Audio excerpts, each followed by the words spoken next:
सनातनी हिंदू समाज को यह छोटी छोटी बात पता होती तो भारत की अदालतों में आप किसी कोने से उठा के किसी कोने तक देख लीजिए, 99% शादियों के झगड़े कोर्ट में चल रहे हैं।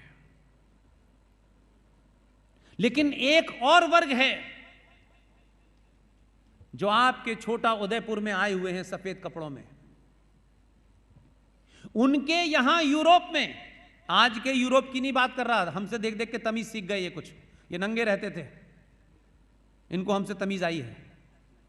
आपकी गलती है कि आप समझते हैं कि वो टाई पहनना जानते हैं इसलिए वो जेंटलमैन है। ये जेंटलमैन नहीं है, ये जेंटलमैन के नाम पे फ्रॉड हैं। हमारी परंपरा में, ऋषि परंपरा में कुछ और ही होता था। क्रिश्चियनिटी के अंदर शादी क्या है पता है आपको? नहीं पता। इसलिए जो हो रहा है उसकी जड़ में जाइए और इसके लिए आप जिम्मेदार हैं। यूरोप में शादी की कल्पना नहीं थी, इसलिए इंस्टीट्यूशन ऑफ मैरिज यूरोप में था ही नहीं। मैं एक छोटी सी बात समझाऊंगा, उसमें 50 सवालों के जवाब मिल जाएंगे, इसलिए मुझे यह आपको बताना पड़ रहा है ताकि आप आसानी से समझ सकें। क्योंकि बड़े बड़े गुरुड़ गुरुड़ बातें जो है वो दिल्ली के बड़े बड़े हॉलों में बैठ करके लोग एक तरफा संवाद तो करते हैं और सवाल पूछ लो तो कहते हैं पोस्ट कार्ड पे लिख के बताएंगे। वो पोस्ट कार्ड आता नहीं है कभी। यूरोप में शादी की कल्पना नहीं थी। वो ये मानते थे, जिस थ्योरी को वो मानते हैं उस थ्योरी के तहत उनका कहना था कि एक पुरुष और एक महिला के बीच में जो शारीरिक संबंध स्थापित होता है वो किसी परम सुख प्राप्ति के लिए है। आप समझ रहे हैं? यूरोप में शादी का इंस्टीट्यूशन नहीं था। वहां एक युवा लड़की और एक युवा मेल, वो जब मिलते थे तो वो ये कहते थे कि ये शादी नहीं है, क्योंकि शादी वर्ड सुना ही नहीं था उन्होंने।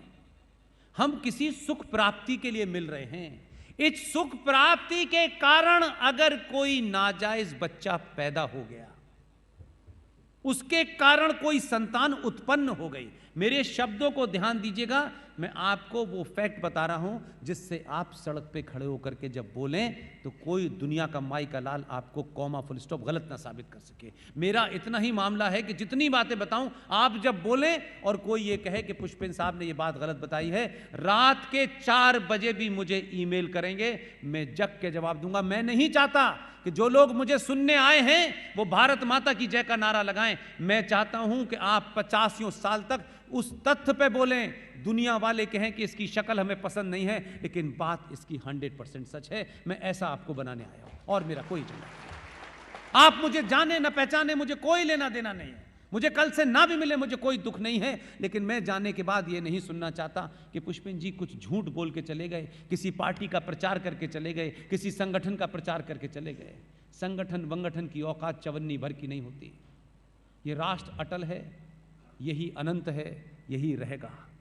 इसलिए यूरोप में क्या शुरू हुआ, तब आप मेरी बात को ज्यादा बेहतर समझ पाएंगे।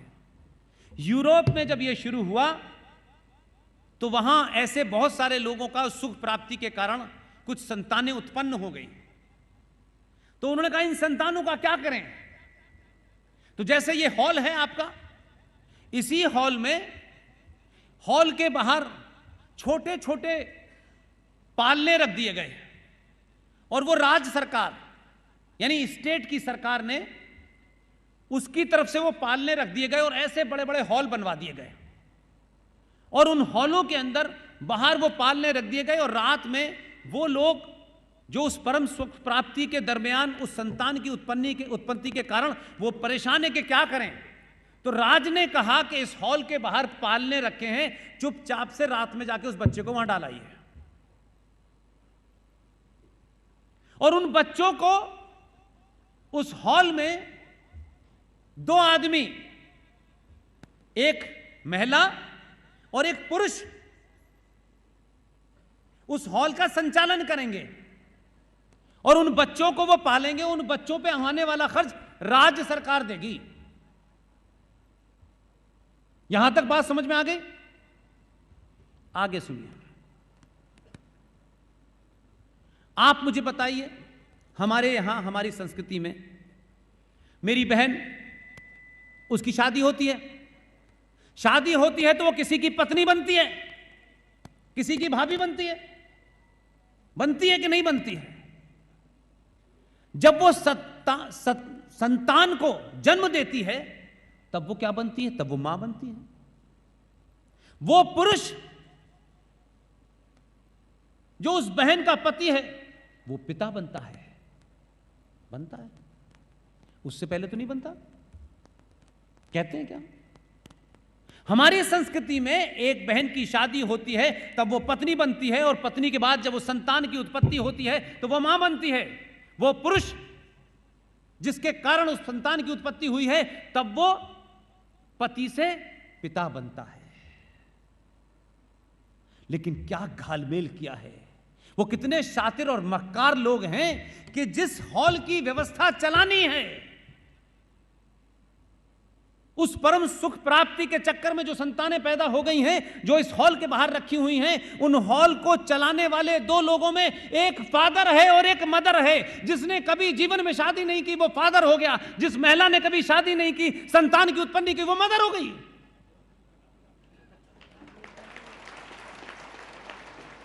और उस हॉल की व्यवस्था फादर चला रहे हैं। ये कौन है? फादर एंगल कहां से आए थे?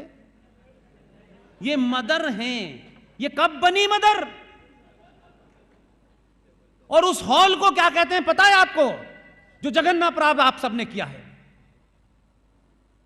उन नाजायज संतानों को पालने की जगह में जो दो लोग पाल रहे हैं वो बिन ब्याही मां कहलाती है, वो बिन ब्याहा आदमी पिता कहलाता है। और उसी हॉल को कॉन्वेंट कहते हैं, जहां आज संपन्न समाज का हिंदू अपने बच्चों को पढ़ने भेजता है। हमारा बच्चा सेंट फिडेलिस कॉन्वेंट स्कूल में पढ़ रहा है। नाजायज बच्चों के पलने की जगह को आप कॉन्वेंट कहते हैं, वहां आपका बच्चा पढ़ता है। इसलिए आपकी स्थिति ऐसी गंभीर हो गई है, इसलिए आप परेशान हैं कि आपका बच्चा सीख क्या रहा है। क्योंकि आपने अपने संस्कारों, अपनी संस्कृति, अपनी धरोहर को नीचा दिखाया, हीन भावना भरी, आपको इतना इंफिनिटी और ऐसा से कमतरी आपके अंदर भर दिया कि आप सोचने लगे कि मेरे अंदर तो, मैं तो बिल्कुल दीनहीन हूं, मेरे तो कोई संस्कार ही नहीं है, हम तो ये हैं, ये हैं, ये हैं। आपने उन सच बातों को जाना नहीं, और ये कथाकारों ने आपको बताया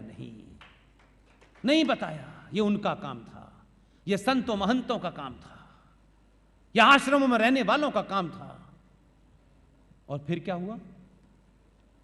आपने जब कॉन्वेंट में पढ़ाना शुरू किया तो आपकी बीमारी क्या है कि आप कहते तो हैं कि हमने आज़ादी ली, आज़ादी दी, आज़ादी मिली, आप इसी में अटके हुए हैं। लेकिन जो यहाँ आए, उस मैकॉले के बारे में मैंने आपसे कहा कि उसने भारत के गुरुकुल को तोड़ करके सबसे पहले कॉन्वेंट व्यवस्था बनाई है। और उनका कॉन्वेंट का कंसेप्ट क्या है कि ये बच्चे पढ़ेंगे, बड़े होंगे, और उसके बाद स्टेट के गुलाम होंगे। ये जो स्टेट कहेगा वही करेंगे। तो आप अपने बच्चे को, बेचारा अभी पैदा होके 2 महीने का भी नहीं होता, हिंदुओं में, सनातनियों में दौड़ लगी हुई है। 4 साल के बाद वो जो स्कूल है ना सेंट जेवियर, उसमें भाई साहब 10 साल का रिजर्वेशन है। मैंने तो अभी गर्भ धारण नहीं किया लेकिन रिजर्वेशन करा लिया है, क्योंकि भूख है। मैं अपने संस्कारों को बिना जाने बिना उसके खिलाफ हैं, अपने मूल्यों को जाने बिना ही उससे हीन भावना है। इसलिए आप जब अपने बच्चे को सुबह भेजते हैं तो पिताजी ऑफिस जा चुके होते हैं। उस बच्चे के सामने एक ऐसा संकट आप खड़ा कर देते हैं कि उसकी यह समझ में नहीं आता है कि ये जो घर में है ये पिता है, ये भी तो फादर है। वहां जा रहा है, वो कह रहा है ये भी फादर है। अब वो मां से पूछता है ये फादर है तो वो क्या है? उस भोले भाले बच्चे के मन की बात समझने की कोशिश कीजिए। ये वाला फादर तो सुबह चला जाता है, देखते ही नहीं बच्चा ऐसे बेचारे को, वो तो 6 बजे उठाता है, निकल लेता है, दुकान खोल ली है, और शाम को जब सो जाता है बच्चा तब फादर लौटता है। लेकिन असली फादर तो कम मिलता है, नकली फादर उसे 8 घंटे तक मिलता है। अब वो नकली फादर बेचारा सोचता रहता है, उसको किस असमंजस में आपने डाल दिया है उस बेचारे को। इसलिए वो कहता है नो मम्मी, फादर ने कहा है। अब मम्मी बेचारी नहीं समझा पा रही कि वो तेरा असली फादर नहीं है, ये फादर फ्रॉड है, ये अपना एजेंडा लागू करने आया है तेरे ऊपर। अब उसकी जिम्मेदारी उस भोले वाले बच्चे के साथ जो आपने कृतज्ञ किया है, उसके लिए कोई और जिम्मेदार है? करोड़ों करोड़ों रुपया है आपके पास, कर्नाटक से लेकर महाराष्ट्र में हजारों इंजीनियरिंग कॉलेज खोले जा रहे हैं, एमबीबीएस खोले जा रहे हैं, 50 लाख डोनेशन, 1 करोड़ डोनेशन, किसके बच्चे दे रहे हैं? आपके। और एमबीबीएस की डिग्री लेने के बाद कहां घूम रहे हैं? कितने डॉक्टर पैदा करोगे यार, इतने तो मरीज ही नहीं है।